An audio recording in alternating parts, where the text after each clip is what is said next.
I am that I am, all light indeed. In the violet flame we dance, and in this moment we have a breath, and we resume our great romance. How be you, my beloved friends? Mm. Wow. I'm going to begin this whole new beginning with FUN.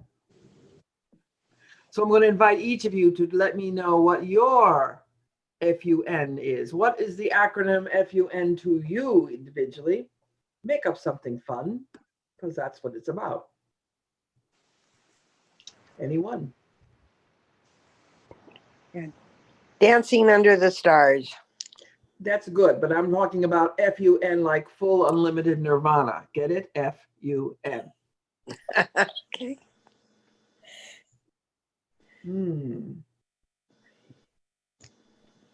Freedom, understanding, newness. Ah, grand indeed. Wow.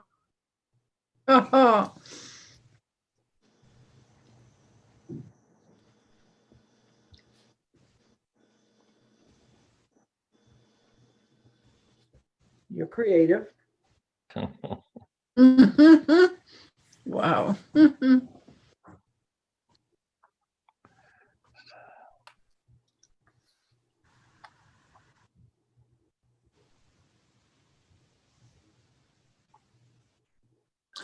Fabulous Unlimited next. Fabulous unlimited next. Grand indeed.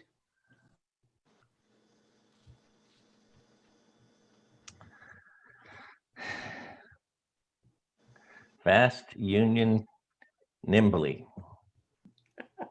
Thank you. Yes, indeed.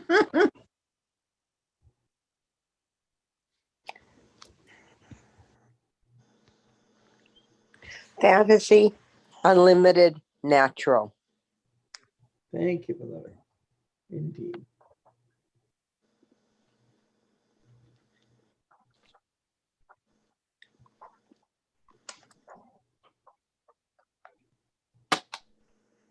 You ready for one that I don't think I've ever spoken out before? Sure. Fancy underwear now. I like that.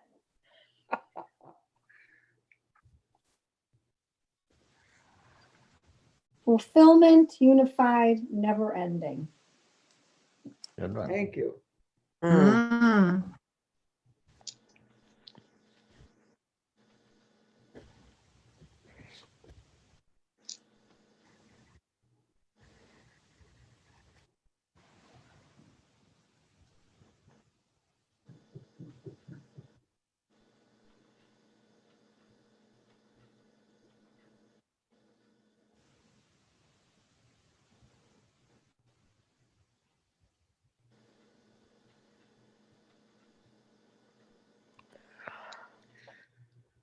Feasting Universal Nebula. Consider, just please play and let yourself have fun with the fun. And I will begin with the next statement then. Where, this is important now, where is the love? That seems clearly an obvious answer. You've all been in your school long enough to know how to respond to that. So I will ask you this question as the follow-up to that. Why is the love?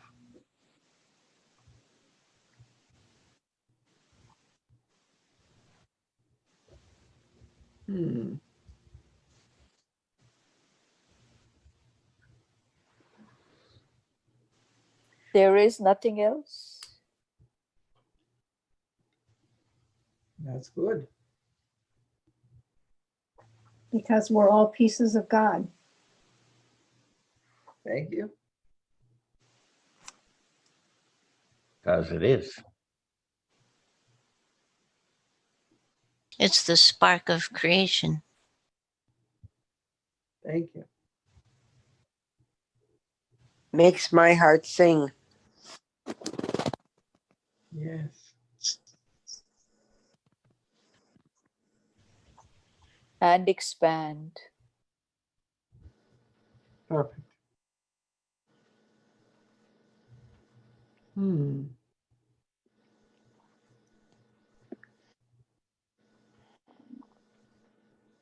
So I ask these things opening as the continuum of the song that you were listening with before the shift of these energies and higher love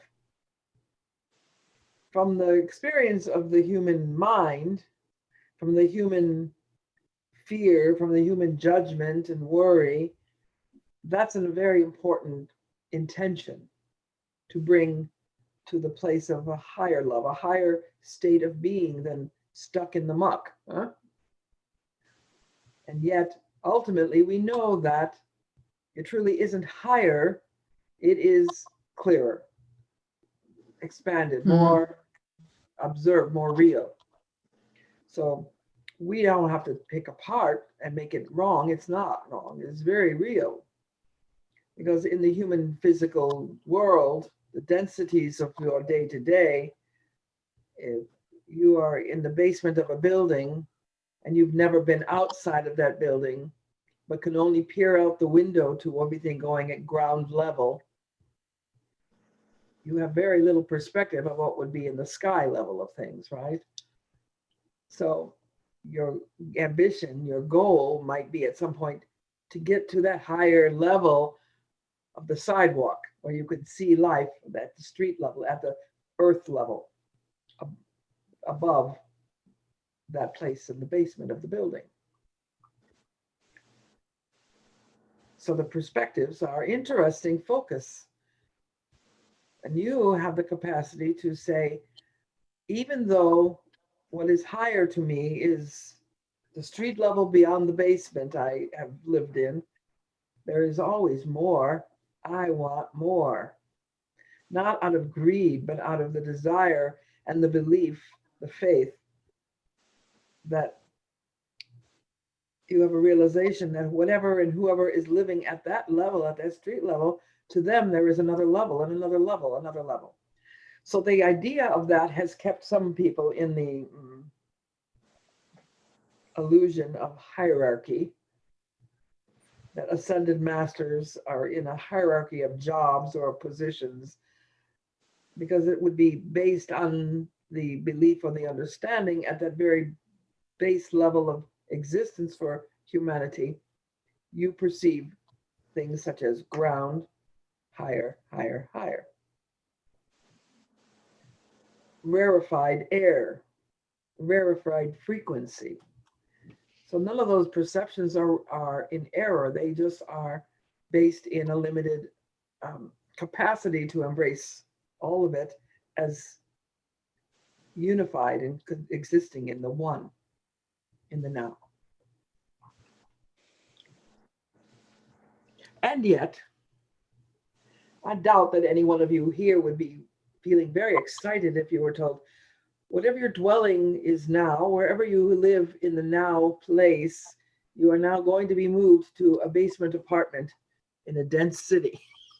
You probably would feel a bit of, no, say it isn't so. It isn't so. It's just that frequency that you associate with that sometimes is still in that realm of it's not as good as, or it holds something less than. And all that while that you might have some of that rambling around in your thought process as a humanoid here on this planet, you might also say, so I'm invited to be in, to go into this cave to meditate, where many masters long before me have sat in meditation and achieved great wisdom and insight. And you would find yourself having a sense of curiosity, if not a complete willingness, to feel like you could sit in a cave with mostly darkness. But then again, that's an invitation you might accept based on a limited cycle and not on your living there forever, on forever. You are there forever and forever anyway, right? And you have a sense of speaking with what was perceived maybe to be your future selves, that you already exist in that. You exist in the higher love. You exist in the higher ground. You exist in all of it, and it's all serving all these aspects of you and the humanities that you represent.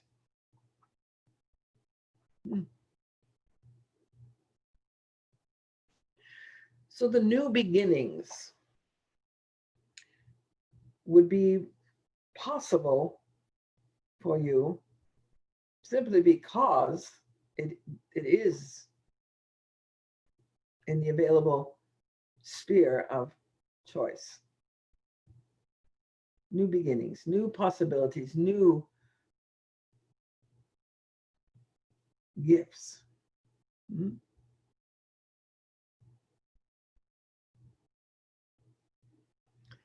Sometimes we talked about hearing you speak of gratitudes for the gift of whatever has shown up in your awareness in your life.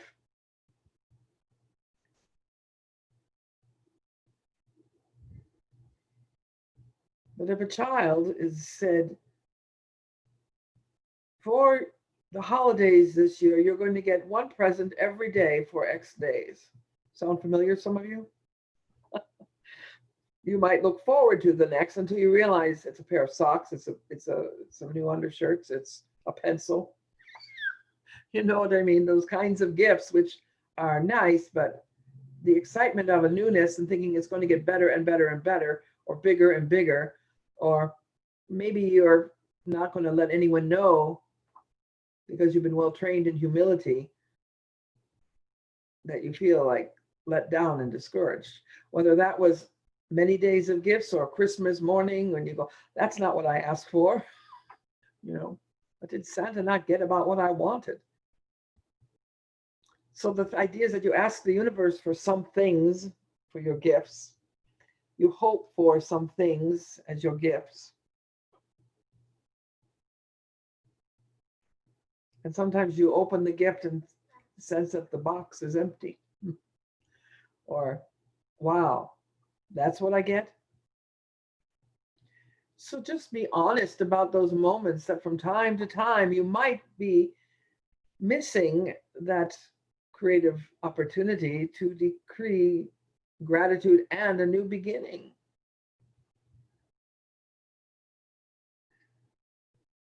Whom do you know that would love to receive a beautifully wrapped, beautifully decorated empty box? Well, many. There are many that would love that.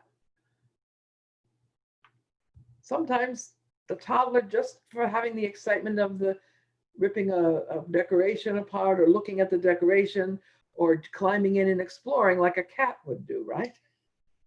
A cat loves an empty box. Be like a cat. What would you do if life presented you an empty box? Fill it up with stuff and shove it in your closet, huh? Discard it. What would you do if what you perceived was your gift for the day, a box with no thing inside, empty of physical matter? What would be your response and what would you choose about all of that? I'm inviting you to consider your inner responses. I'm inviting you to consider what you think would be the good response and what you are smiling through and praying nobody notices. You have disappointment or misunderstanding or sense of curiosity. What's the motive behind that? What's the reason for that?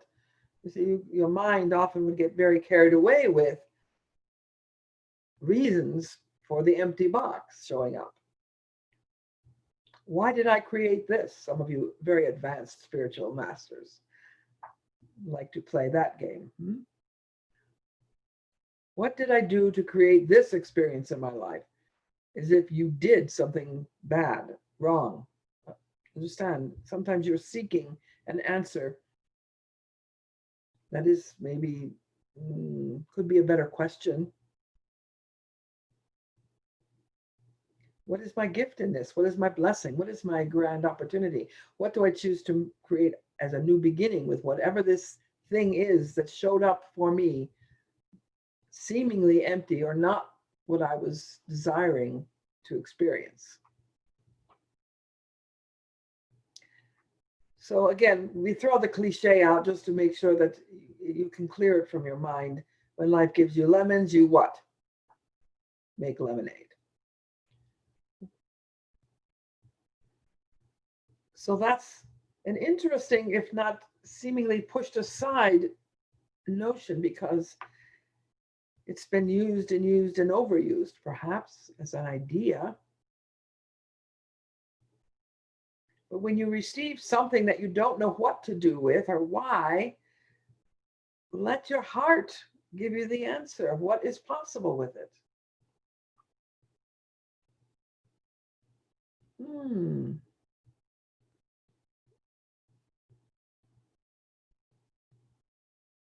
For some of you, one of the best answers might come to you in a practical way. I don't have a need for this, but I think I'll find somebody who does. And then you find yourself looking for a way to re-gift what you received for practical purposes, out of a sense of your generosity, out of a sense that you like to hold on to the notion of knowing what happens to everything you give away and let go of. I find I have a receipt for that, and I know who got that, and I know why. So just be curious. These are questions of curiosity that I bring to you. Where will you go? What will be your next new beginning if you receive an opened up empty box?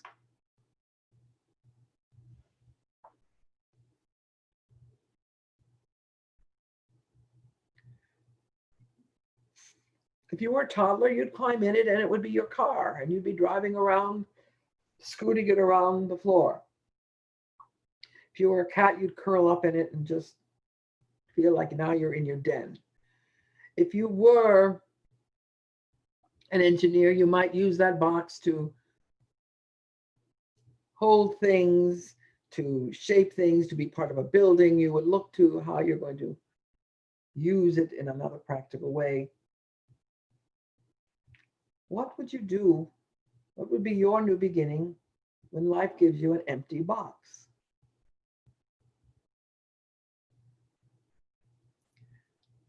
First of all, notice I didn't say a box that really doesn't have anything in it, right? But appears empty.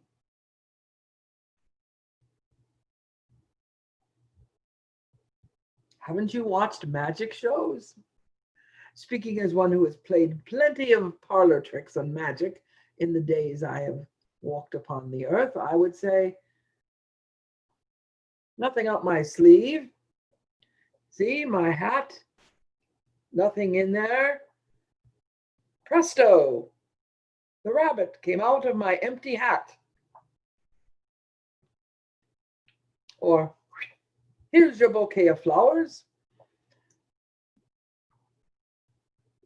Now, what's grand is your so-called modern day magicians, and perhaps learned some of these historically from old-timey magicians, are tricks. They are illusions by the nature of human experience to understand what just happened, right?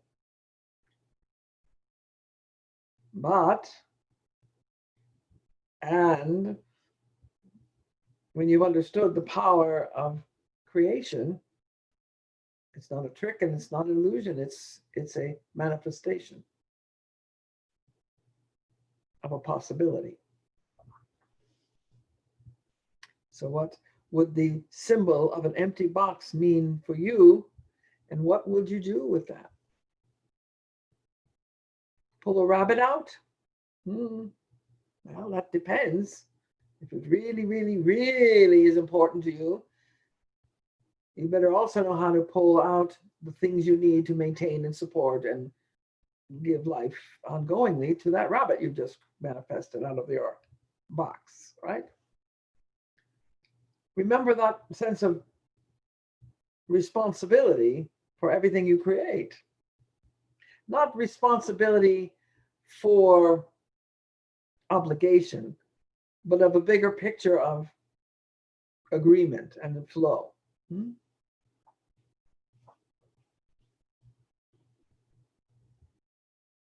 So, my friends, new beginnings.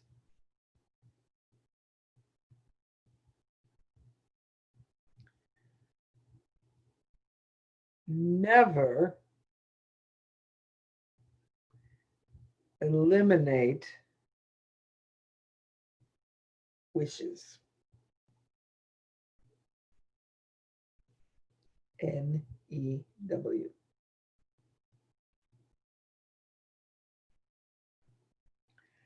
That might be a reminder that as you desire, as you call forth your intention to experience and to produce and to share and to receive,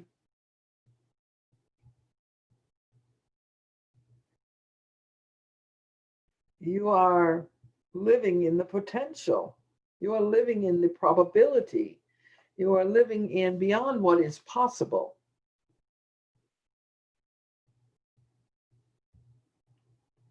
But I'm not encouraging any of you to pretend life, to be in this place of seeking to master the trickery of magicianship.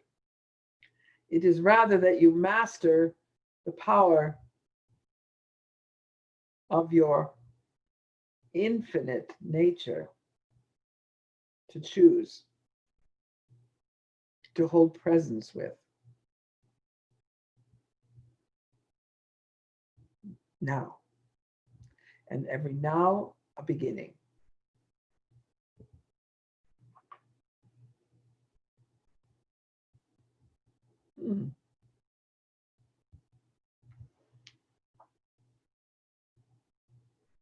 So this is the time, and I'm letting you absorb some of that, and we're going to let you architect the remainder of the conversation.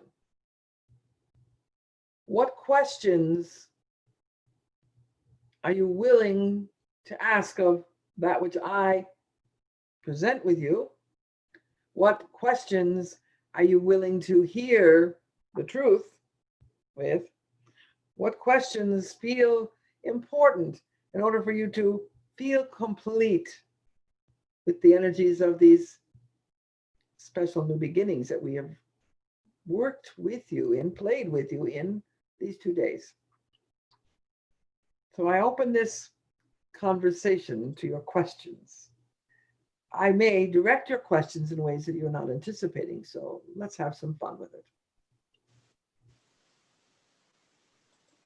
Not all at once.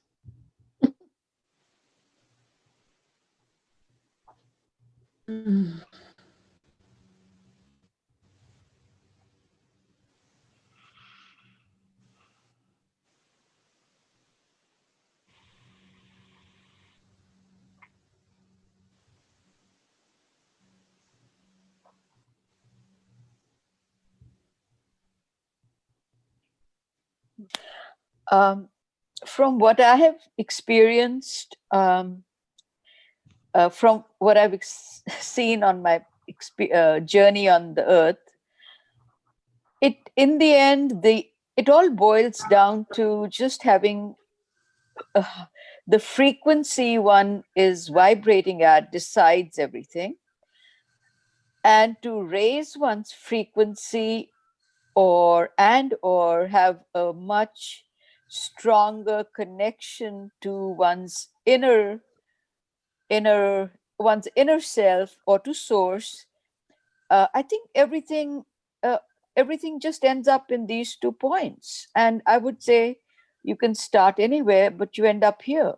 And that is what I feel I would like to address or see how to go about that. Hmm. Thank you. Thank you for that. That is a very wonderful perspective. And I will say, at a very basic human level, that's already been answered for you.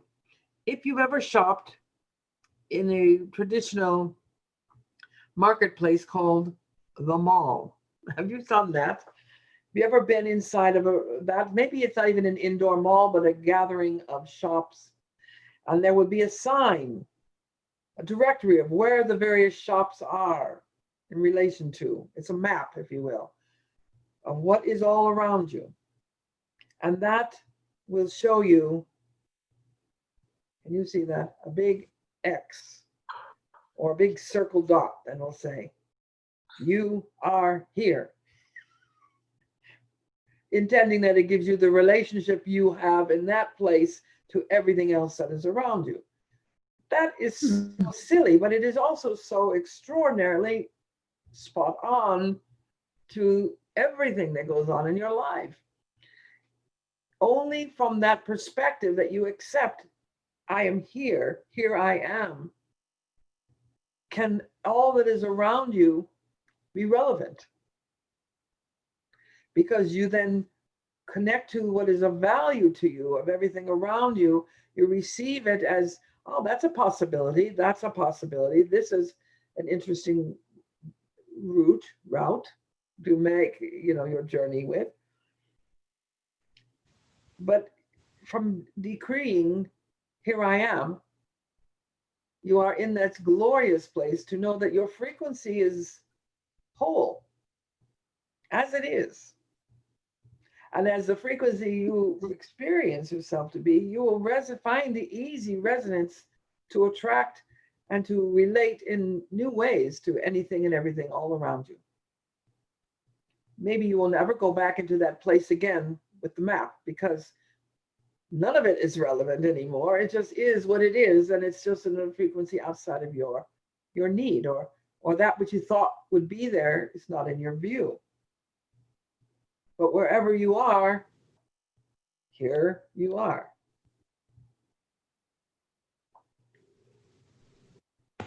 Let's exercise that just one breath or two. We haven't done that in a little bit of time, as you understand time. I want you to say with me, here I am. Here I am. Here I am. I am. Where are you? Here I am. Here I am. Thank you. Wow. So the frequency isn't a good and bad frequency that's around. It's what's the purpose of it, and is it resonate to the I am that I am in this now moment? Am I willing to experience being all I am, which shifts the frequency for sure, because it's now harmonious and brought new life, new color, new essence to you.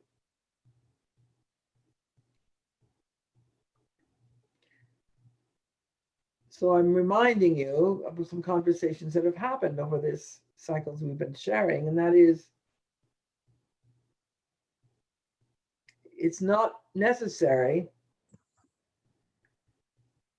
to rise from lower to higher vibration. It's necessary to expand your vibration so that everything has its place, and that there's no thing that we shun or diminish or demean in any way.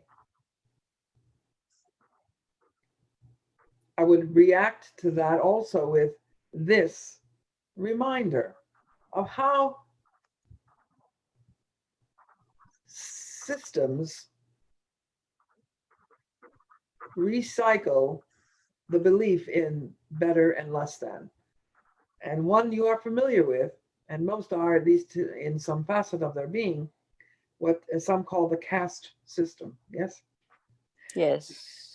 That there is the unfortunate and the fortunate. There's the lower vibration and the higher vibration. And however there are beliefs around why that is or how that has come to be, it's still that it exists as manifested and identified is a place that it is a stuckness in thought and an awareness of all serves. On the surface, it is not often blessed as all serving, because that would be like saying, I'm grateful that I'm not that, right? And many people, no matter what the systems are that they have played in, have lived in the gratitude for what they are not experiencing because of their judgments. I'm glad I'm not working on a hot, sticky road in the middle of summer in the desert of Phoenix. But, good. Be grateful that you are who you are, where you are, as you are. But we invite everyone to find that state of being that your frequency is perfect as it is. You don't have to work at it. You have to allow yourself to use your tools to expand it, to shift it in a way that is greater service for you and for all of consciousness. So when we use the violet flame, for example, we're not getting rid of stuff.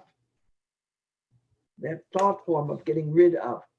We are giving into that frequency so that it can be reused into new beginnings. It is created into its state of purified energy, rarefied, not purified because it was bad or dirty or somehow not whole of what it was. It just no longer part of what you might be giving forth in that you need to let that be moved in you and through you. So you are more and more expanded. You are more powerful as you use that tool, because you are more powerful in your experience, because there is the realignment of replacement, if you will, within your construct of being, that a belief, a fear, an old frequency that no longer serves you is now repurposed in a way that you don't even have to choose in that moment how you will create with it. You are now having access to more to create with. All right. Thank you. I know that may not have addressed every part of your question, but it's a deep, deep question. Thank you. Thank you. I have a question, and it's regarding humanity and the unknown of, humanity expressing, new ideas or the new way of being, new ways to create, new ways to see. But if we've never sort of expressed that being or those ideas and stuff, where do we go, from an unknown point?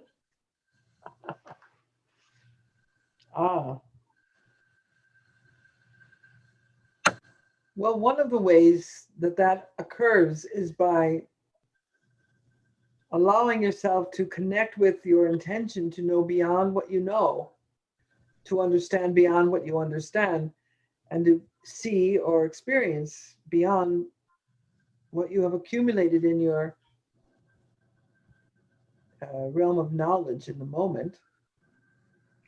And that one of those things is then to find the alignment with the teachers, the realms, extraterrestrials, whatever it is that will help open up that portal in your consciousness, so that the download, the vision, the reception is suddenly awakened in you.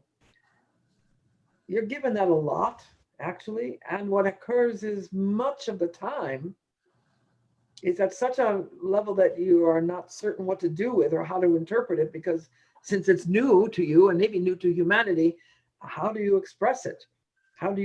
What color do you give it? What shape do you give it? What word do you give it, right? So you can connect with and get those key elements from the resources that you hold with all in a greater cosmic way. Humanity has always had the prophet and the visionary. shamans, people that connect those around with the possibility. Are you familiar with the story of the Native Americans standing at the shorelines on the eastern coast, seeing nothing but the waves of the ocean when the shaman could see ships coming? That's a true story. They couldn't see it. They had no way to understand it, no way to vision it. No way could they even receive that because it just did not fit into their conscious experience. But the shaman began slowly to paint that picture for them, to explain what he believed that was coming toward them. And they slowly began to have glimmers and shimmers of the things he was talking about. So you are a catalyst, you bring it forth.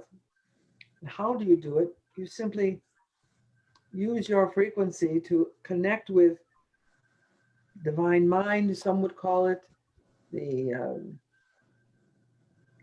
source of my future wisdom. You could call it any number of ways you want to refer to that. It exists. So humanity needs to be lovingly given the gift, which to them would be an empty box, right? You have you individually and you collectively have that as your calling on this earth, to find ways to bring that newness to people. How and why? Sometimes it becomes assisted by the ascended realms based on the direction of frequency that we would bring into more mass awareness, more suddenly, or seemingly subtly, because it just is. And didn't you always know what the color fuchsia was? No, you didn't. You, humanity. Nobody knew what fuchsia would be. Nobody had a word for it, a name for the color. It didn't exist. Oh, maybe there was a brighter pink somewhere. Maybe there was a magenta-ish thing somewhere. You understand? So these things didn't just appear because someone individual created it, but because enough individuals had been ready to receive that it became available. And of course, people would say, I did go to Sherwin-Williams to discover that there was fuchsia. How did we all know? Well, suddenly there was a flower in nature that had color that it didn't have before. I don't remember that being there. Is that a new flower? What is that? You understand? So things like that start to show up. And you bring them forth, beloved.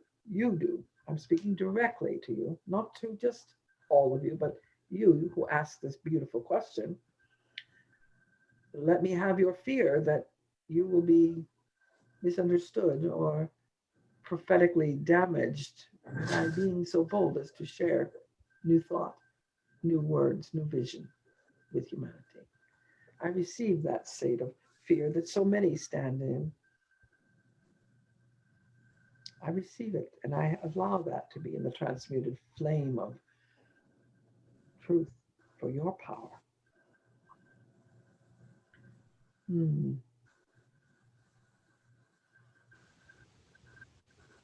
How does one do it?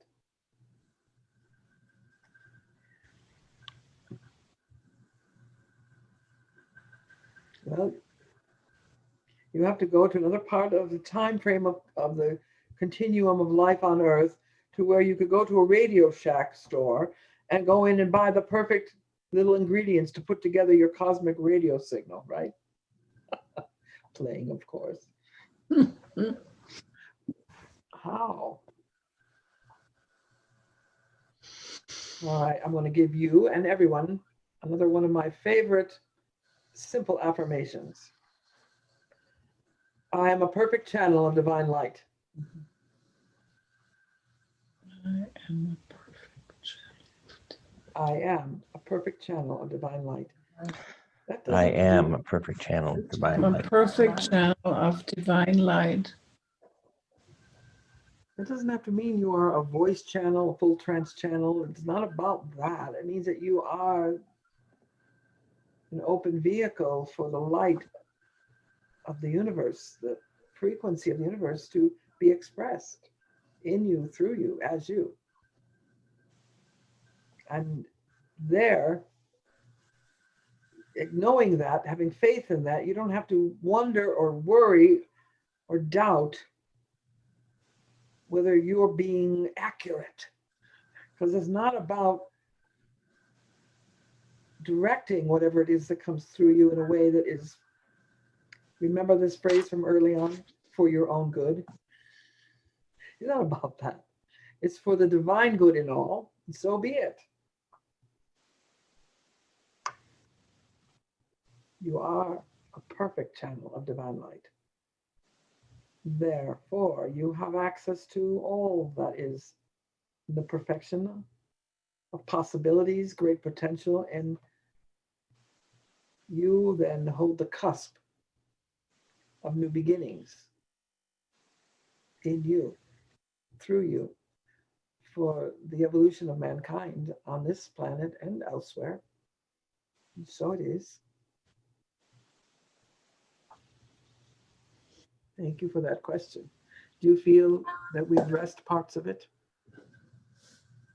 Yes, and I liked the story about the Indians and the shaman, because I always wondered if that was true. It is true. It was true, and so Isn't that fun? That could be really, that's how humanity has been. That someone shows up with the strength to help others see, to help others know or understand what has been there all along, like Dorothy's little red shoes, right? You've had the power all along to go home. Just click your heels. There's no place like home. And here I am. And here I am. So be it.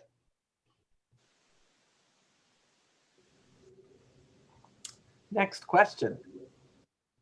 Well, I have a question that kind of builds on that. So it almost feels to me like you're saying that it's going to be like 100th monkey scenario, because if the shaman can see, but the others can't see, but then they start beginning to see, is that like the 100th monkey? It can very well be like that. It is that the rippling of the possibility, the acceptance of the wisdom, that is how the shift occurs for most people.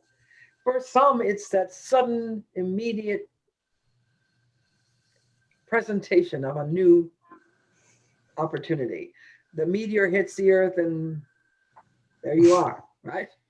Suddenly you have, in that moment, a brand new beginning of what's going to happen. You're either going to survive it or not survive it. It's just how, and all those things, play out. For most shifts that occur, they do occur by the lighting the candle one at a time, outward, outward, outward. That 100th monkey notion is a very wonderful idea to explain for humanity that, who are you calling a monkey? No, I'm playing. No, that's not. It is that for all of you, you don't know that next moment that you're going to be brilliantly who you are with fearlessness. And that in that moment, you've just ignited the 100th monkey, so to speak. Mm-hmm. Right? Mm-hmm. You don't know when that will be and how that will be. And perhaps you won't know what it was that you did or didn't say that was that ignition. Being you is what's critical. And if and when being you is receiving a call to specifically say or do or act in a way that is yours to do, so be it. Maybe yours to do is to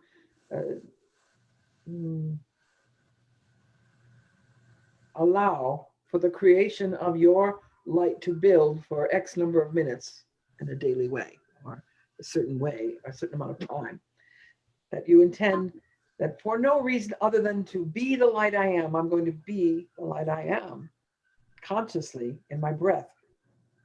for 2 minutes, for 5 minutes, for 20 minutes. It doesn't matter really. It matters that you commit to being that, in my opinion, so that as you commit to that and act in that, you will know more powerfully when that moment calls for anything beyond that, such as that smile at someone randomly, or that nod to somebody that you see walking through the aisles of your supermarket. Or maybe it is that your act is saying, God bless you, when someone sneezes.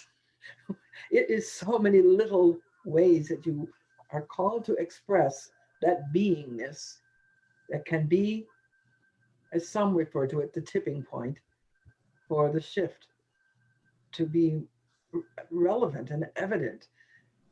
Group mass ascension. You heard of that as a myth or as a possibility in the histories of your past on Earth, and of tribes and of civilizations that most likely vanished? How? Go up in a spaceship? Maybe. Ascend in consciousness and leave the form, or bring the form? Maybe. More importantly, you don't have to go in and wish for any of that.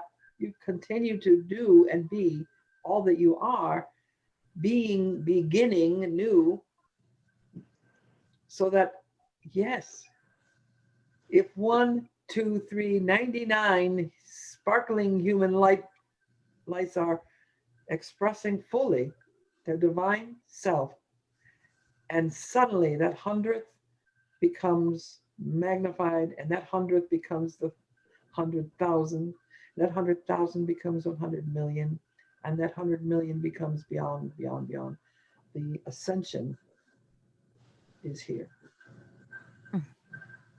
Thank you. You're welcome. Wasn't that a fun idea that somebody observed that for the monkeys? What a gift the monkeys gave, isn't it? To humanity as a hopeful possibility. Look what can happen if one monkey decides to wash the nuts, the fruit, whatever. You know, fun. One monkey wears a mask and the whole world can be wearing masks. It's all joyful to me. Question is, are you loving your masks as a representation of your power? Have you thought of that? Not just protection, but power. Fun. Anyway, just another thing to play with up here in your noodle.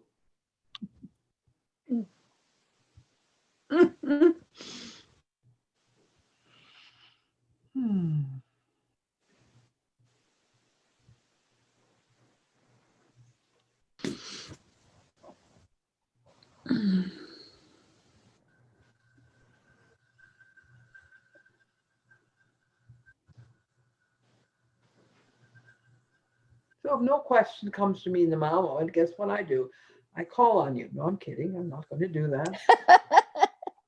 But I will ask you a question. See, that's the other thing that you sometimes enjoy, and sometimes you go, oh my God, do I have to answer? Is there a test? What if I say it wrong? Here's the question I have for you. Are you in this now moment willing to let go of every thought? That's tricky.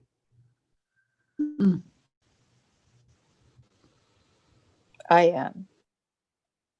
Thank you. I am. I am. I am. I am. I mean,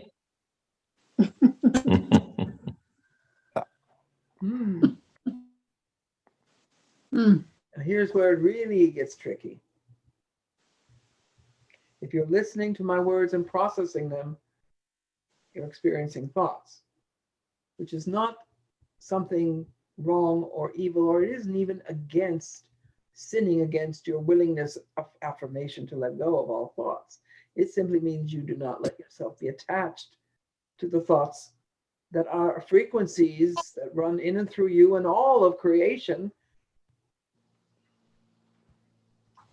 You know that there are what you think of sometimes as alien beings far, far, far, far, far, far, far away from where you are, who are connecting with satellites that have been sent out to the far reaches. And they're seeing and feeling a human connection that they may not have known before.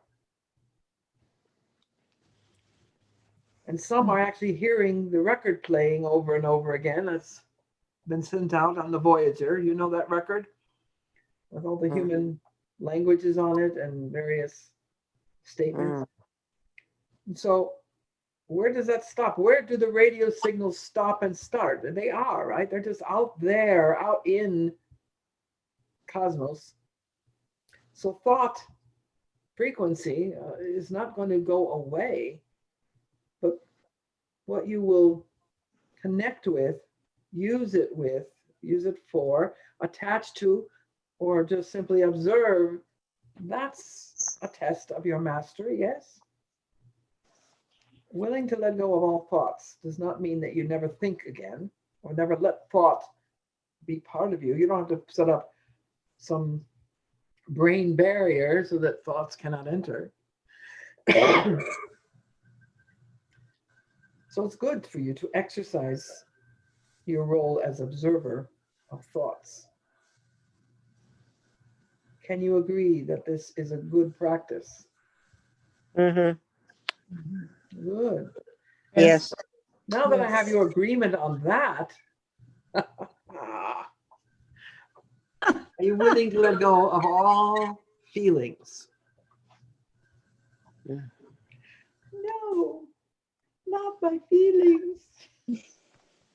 If feelings mean observing them, yes, but the feelings are the clue to everything. So not attaching, not attaching to them, yes.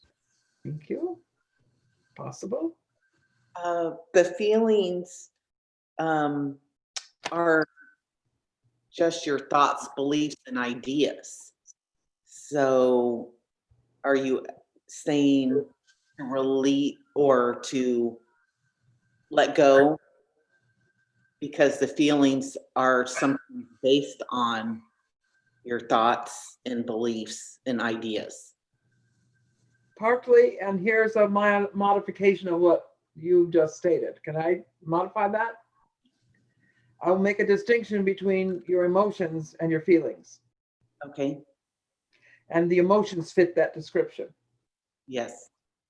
Your feelings are not just physical sensation, that's one feeling, but it is the sense of connection, that experience, which, as Simran was saying, like the clue. But part of what we are offering in detachment from that and letting go of that, the feeling, is the part where we identify what it means, what this feeling means. Then again, we attach that feeling to perhaps an identification system that isn't going to give you the best answers, because that's where things get cloudy for human experience. This room energy feels bad. I have to get out of here. There's evil in this room. You feel things which don't feel aligned, but how you identify that feeling then based on experience or based on beliefs is really going to set you in a different path than is perhaps necessary. So you need to, in my opinion, let go of your feeling in a way that you are not attaching to what it means. How do you use it then as a tool? You still can use it and then let it go, but don't use it like you have a box of tools, and my tools mean this. If I feel this, it means this. If I feel this, it means that. Then it gets into the realm of emotional, mental belief. So it's tricky. I knew you were ready for this one when you first admitted to me, I am willing to let go of my thoughts. I had you then. So you don't have to obey me. This isn't a rule. This isn't a law of or demand from the spirit that you do anything about it, but be aware and be in your willingness. Well, how would it be if I actually allowed my feelings to be clear so that I could clearly move in and through life with a sense of my purpose, with a sense of my joy. Another example. Ever walk past a bakery or a restaurant and smell the smells of whatever is cooking and think, oh, I feel hungry. Where did that hunger just come from out of nowhere? It came from the stimulation of the olfactory gland and how it triggers things in memory and so forth and so on. There's definitions and recognitions of how, but nevertheless, when you clearly say, yeah, but when my being isn't really needing food or hunger, it's not that. What am I feeling is a memory. What I'm feeling is a possibility. You find a new way to be exploring every feeling and every thought. Walk through the grocery store with the intent to buy 3 things and come out with a basket full of stuff. Was that because you were suddenly remembered what you forgot to get that you needed? Maybe. Or was it because the person pushing the cart in front of you were having thoughts and emotions and feelings about what food they wanted and needed, and you just started to throw all that in your shopping cart? Because that's an example of how humans sort of become clogged up with thoughts and feelings, emotions, all of that isn't necessarily serving them. So learning to be clear with that, to let go of that and look for the essence of what that is. If it is for you, yes, then follow that. It's not for me in the moment, let it go. So letting go of anything does not mean throwing away. It means lovingly be clear with it. Oh. Your new beginning starts now. Did I sound like I was doing a television show for Chopped or something? That sounded fun, didn't it? And your challenge begins now. So you are ready. Yes. I would like to clarify what is meant by feeling. It is possible that a feeling means different things to different people. So, what exactly would you call a feeling? Because to me, a feeling is something that comes from within when there is an external stimuli, and it's a feeling of joy, of pain, of sorrow, but it exists within me, and the external trigger then brings it into my awareness. Would that be correct? There's nothing incorrect about however one experiences a feeling. It's what you do with what you experience that we are referring to. If what is triggered within you a feeling of sadness, it's not wrong to feel sadness. It's that, what am I going to do with my sadness that I feel in the moment? Is this mine to experience? Or am I attuned to someone else's sadness and I just have resonated to it? Or does their sadness resonate my sadness and that brings it up for me to heal? There's lots of ways to maneuver around and with the feelings. And so you are correct in my view of what a feeling is internally, but it doesn't mean that all of it is yours and important to be used as a measurement of a feeling to be good or bad, better or best. You understand?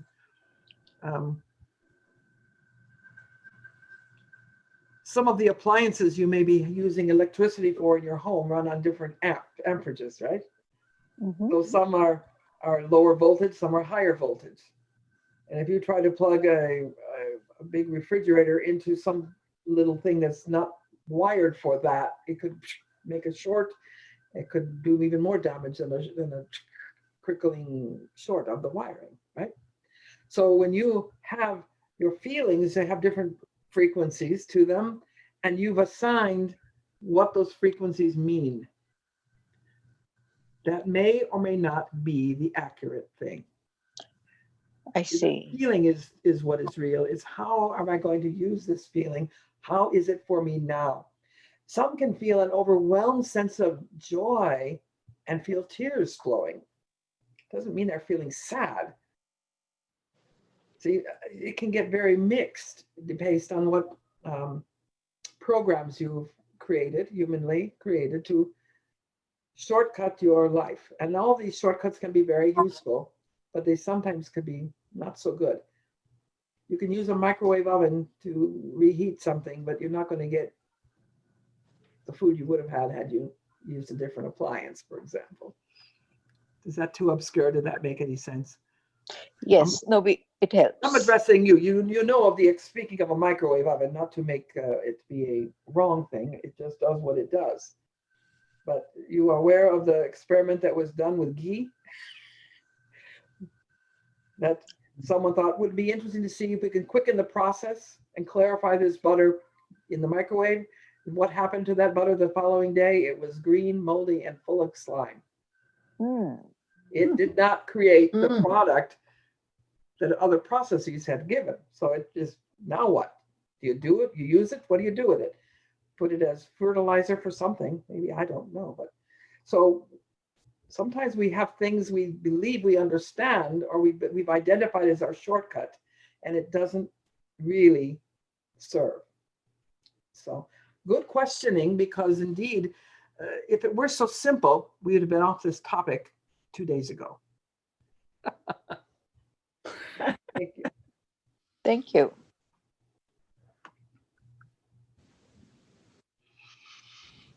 I have a question. Yes. Like last night or yesterday, it smelled like there was smoke, like somebody was smoking above me that came through a vent. I had a feeling of going yuck. So when I have that feeling, I don't really know what to do with it when if somebody is moving in upstairs who does smoke. How do I handle that, or what do I do with it? That's many layers of a question. So let me see if I can simplify that.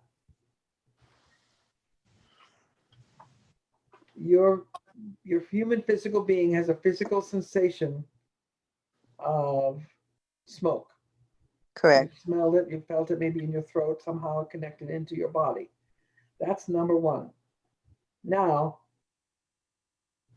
it made me want to go yuck. Right.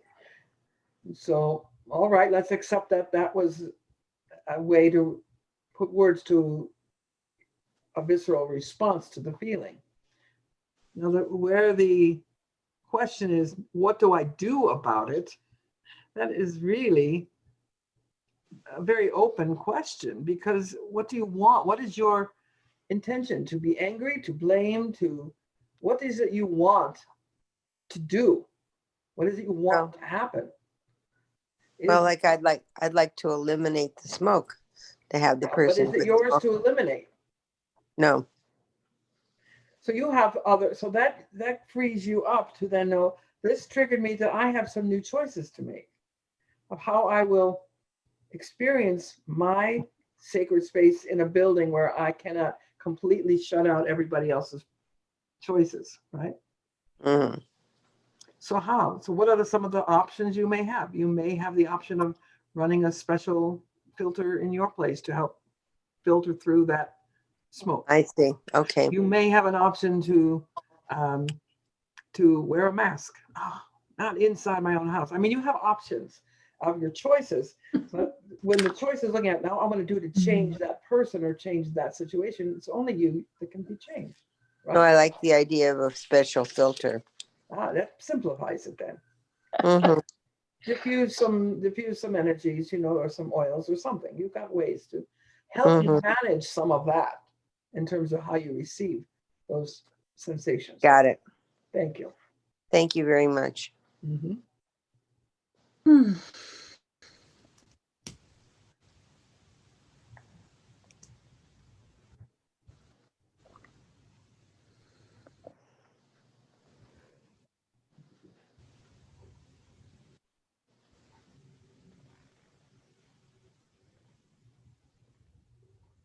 So when I said let go of all thought, you really brought that in, didn't you?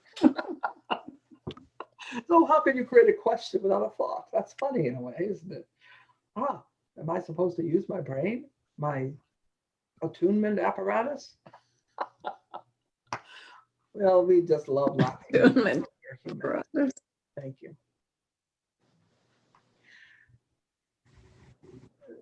So I have a question.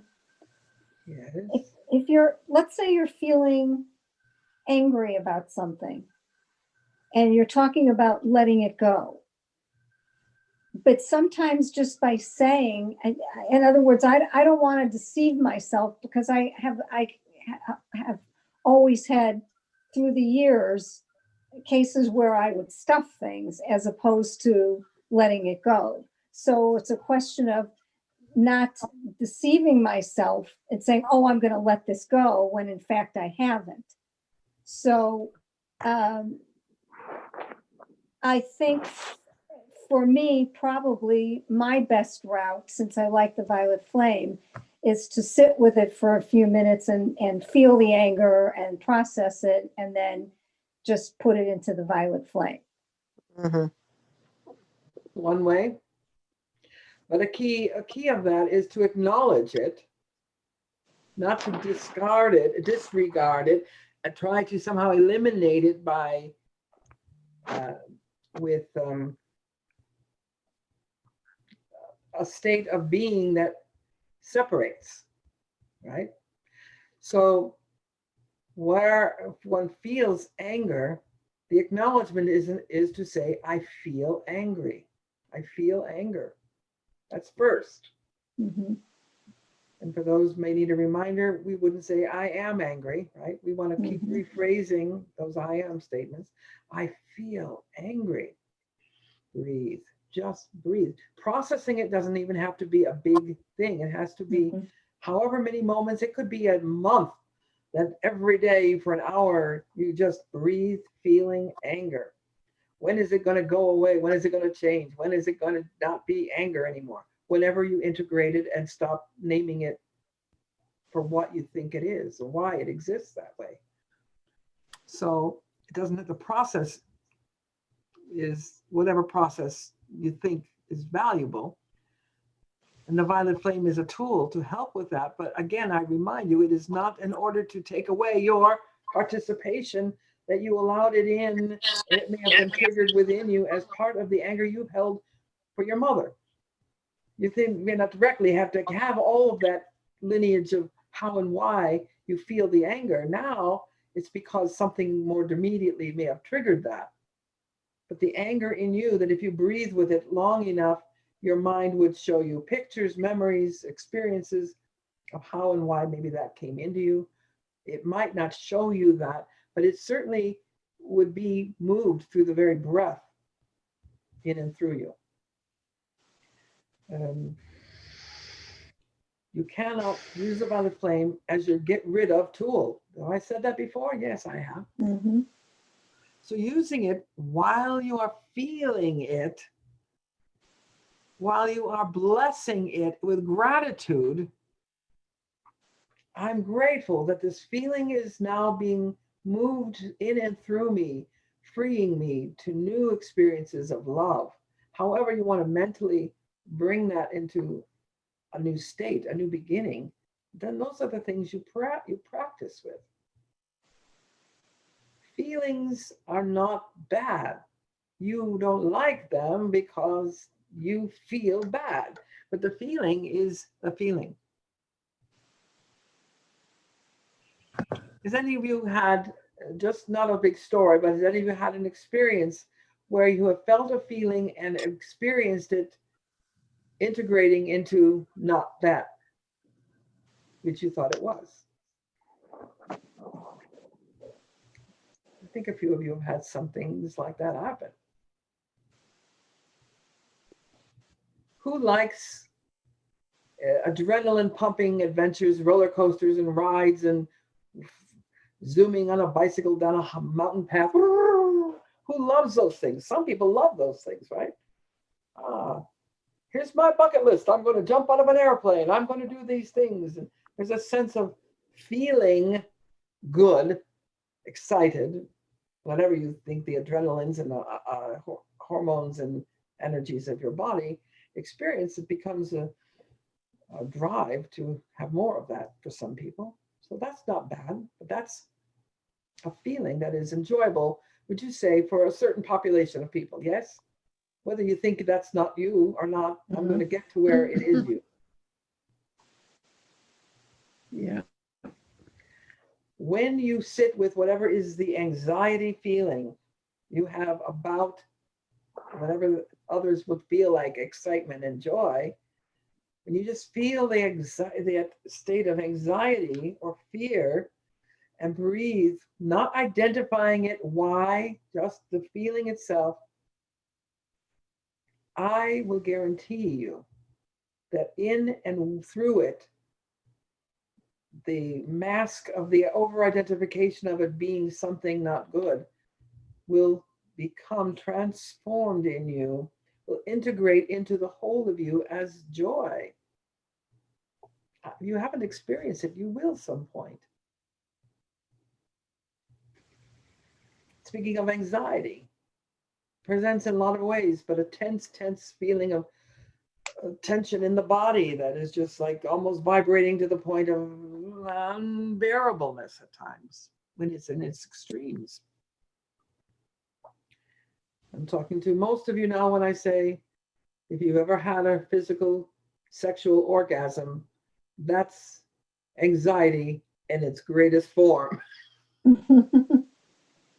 It's the same energy of excitement and building up of an energy that wants to be creative and do something expansive and expressive. So I'm not saying that you have to be like sitting in a restaurant claiming yes, yes, yes, yes, you know, like you're moving, right? It's about just knowing that within every emotional experience you have, there's a energy that is more functioning and functional for you that you can utilize. It can be freed up when you stop naming it a certain way and believe it is a certain thing and for certain reasons, and especially when all of that is seemingly out of your control. Does that help in any way, Miss Wendy? Mhm. Mm-hmm.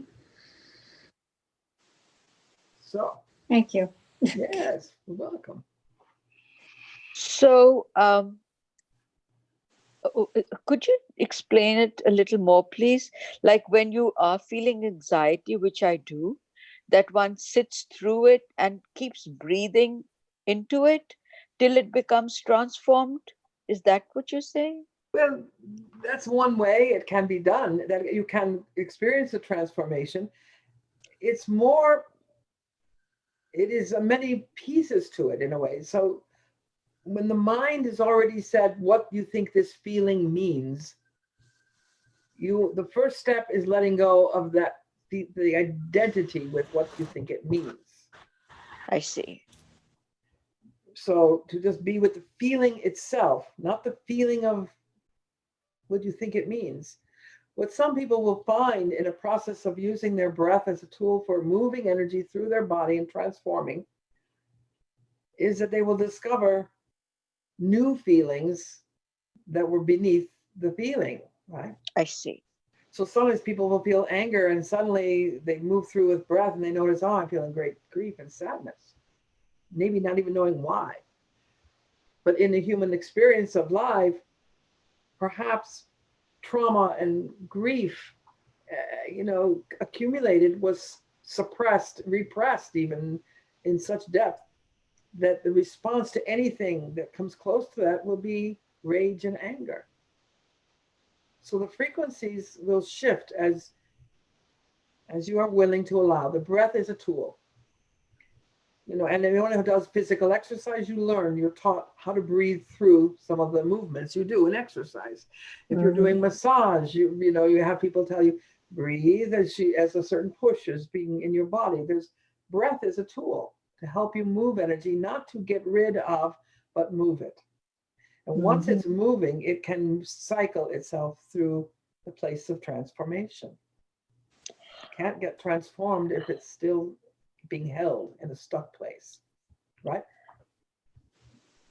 This question is very important to me because my husband passed away more than a year ago, and I want to help both my sons um, process this feeling of grief or whatever they are holding, because I feel they are holding that within them. And what I'm learning from you is so that I can first practice it and then teach them or share with them so that they can move on from that frozen place that's within them. And that is why it's very important that I understand that. And I was asking you.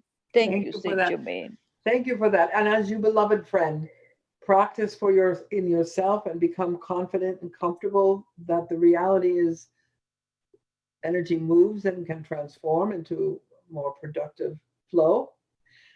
You are then in the power to ask your inner feelings, is it mine? Is it my time to share this with my sons? Is it my gift to offer my sons? Because one thing at a time, but in your situation, as a mother wanting to help people close to you, you have to be very cautious and conscious of if it's yours to do and if it's your time to do. They're not under the age of 7 years old, are they? So mothers sometimes think it's their responsibility, and maybe you have an opportunity to offer this, but then it would be, if you feel, yes, I'm guided to offer this, their practice of it and their choice to accept it is theirs. You have to let it go then. Thank you so very Oh, much. you're most welcome. Mm, I have a question about what you said about anxiety and that being like the energy of orgasm. yes. So, Dr. Wilhelm Reich and his work with orgone energy, he kind of, compared those two or thought they were the same. Do you have any comments on that? I love that soul. Yes, that's my first comment. He had a lot of truth. He was, again, one of those pioneers of a new idea. His interpretation had some limits based on the drive to promote and produce orgasms, not necessarily aligned to what was necessary, the only way to achieve an enlightenment, so to speak. So I will just say my opinion of that is this: we love that soul. He did great pioneering work, and it's going to be going further. The orgone energy feels measurable for sure. Thank you. You're welcome. I have a question regarding the feeling self. Has humanity or myself in general, have we suppressed or shut that down?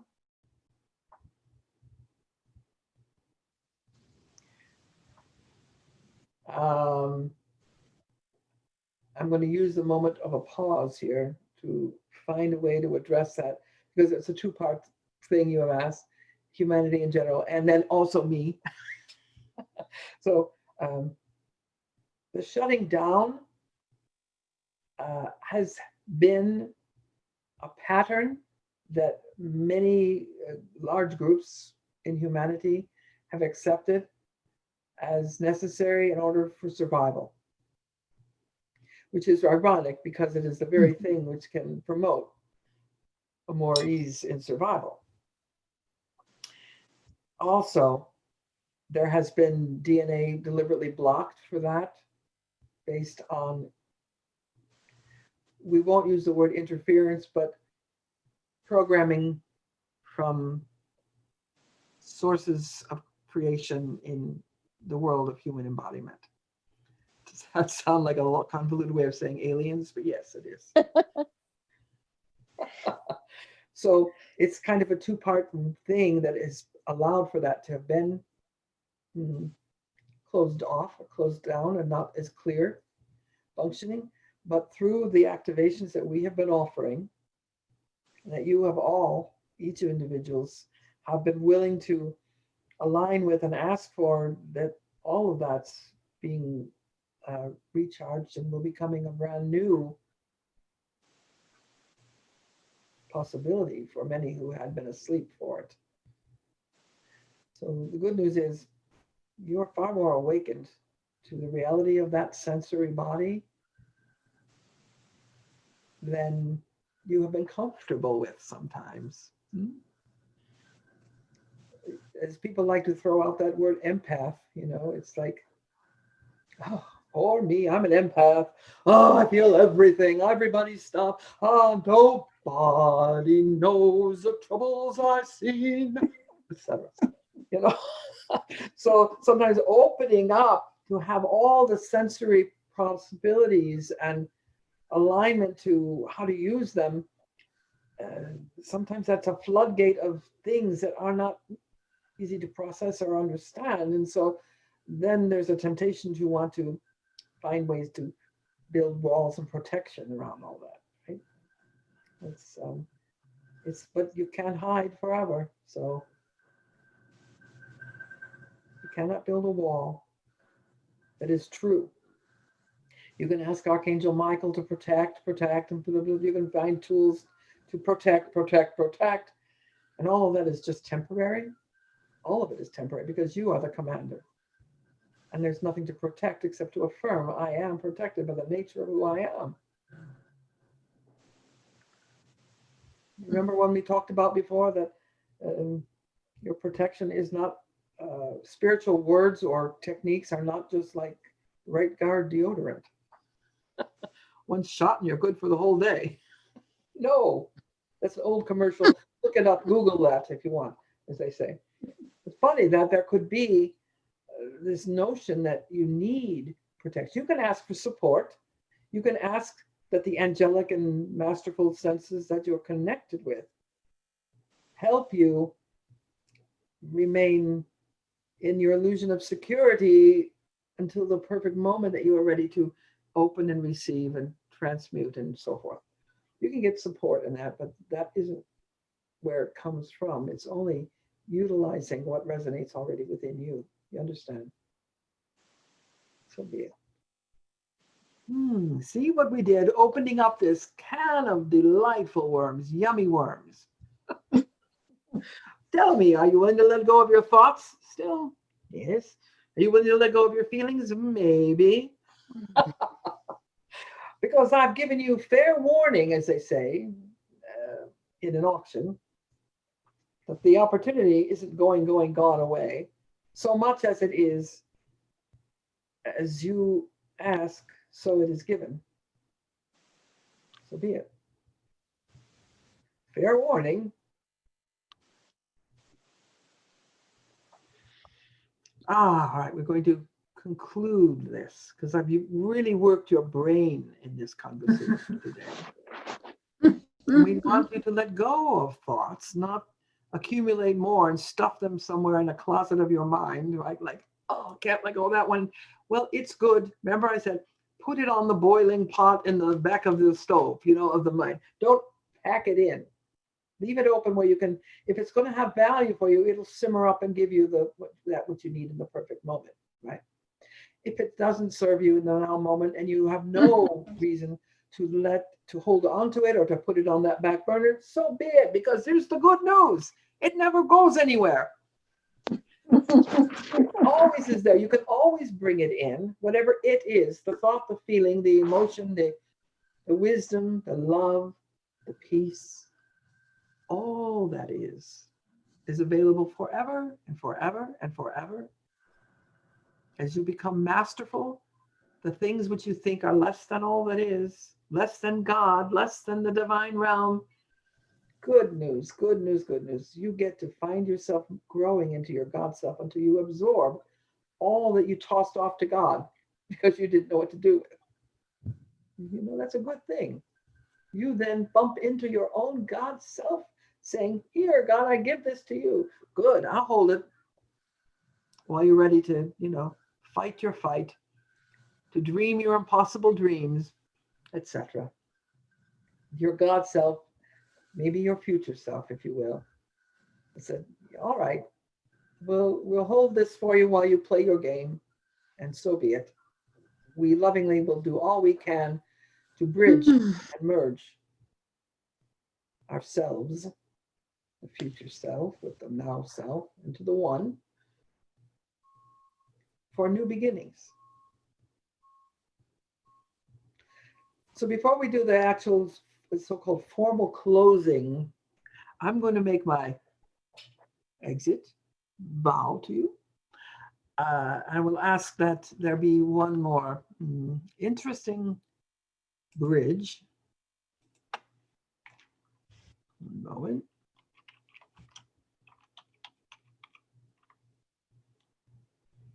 And so be it. Huzzah, and fare thee well in all thy days. Namaste. Namaste. Thank you. Thank you. Namaste. Namaste.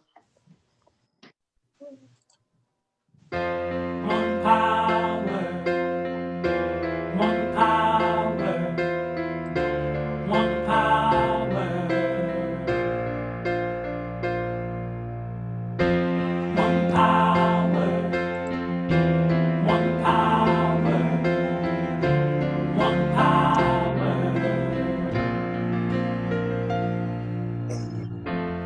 There's one power invisible, and you see it everywhere and every day. One power indescribable, and you speak of it with every word you say. Mysterious until you know the truth, as simple as the love inside of you. Call it God, call it Spirit, call it Jesus, call it Lord, call it Buddha, Baha'u'llah, angels' wings or heaven's door. But whatever name you give it, it's all one power, can't you see? It's the power of the love in you and me. One power, one power, one power, one power.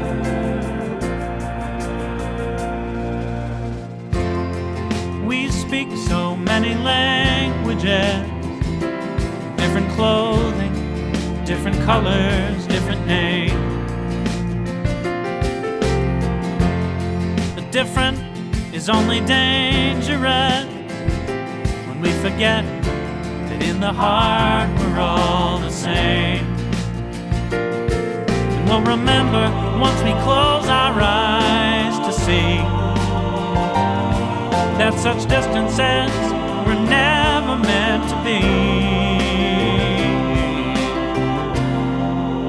Call it God, call it Spirit, call it Jesus, call it Lord, call it Buddha, Baha'u'llah, Hashem or heaven's door. It's Muhammad, it's your mind, it's your soul, or it's your sign. It's the universe, it's music, Mother Earth or Father Time. But whatever name you give it, it's all one power, can't you see? Whatever name you give it, it's the very air we breathe. Oh, it's the power of the love in you and me. One power, oh, one power is what we are. One power, one power.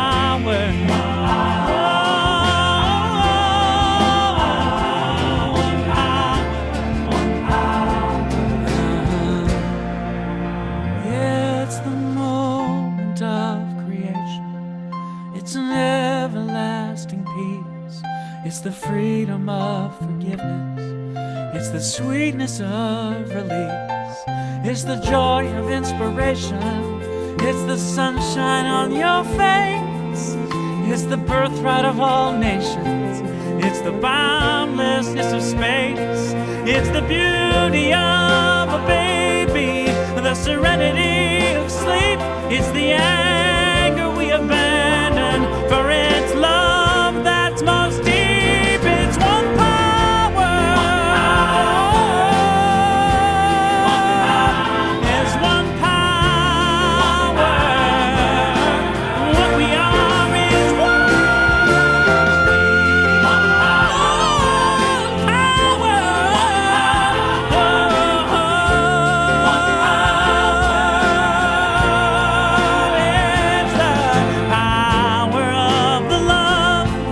there's forever in you and me.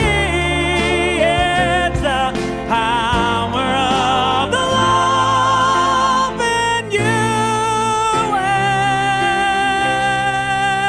and me.